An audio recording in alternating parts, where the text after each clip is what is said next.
small maple today.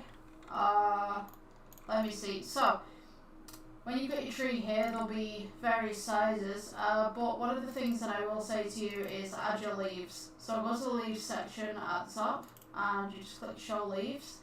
Here you can add more leaves, you can take leaves away, you can make leaves bigger, you can edit the position of leaves, and also if you go to the branch growth section, you can also edit from there as well. So just continuing that, I think it's something, a spider or something. So yeah, you can adjust all these settings. You can get some more branches in there, you can get less branches in there, make the branches smaller. You can also make it a little bit taller, make it a little bit shorter, whatever your preference is.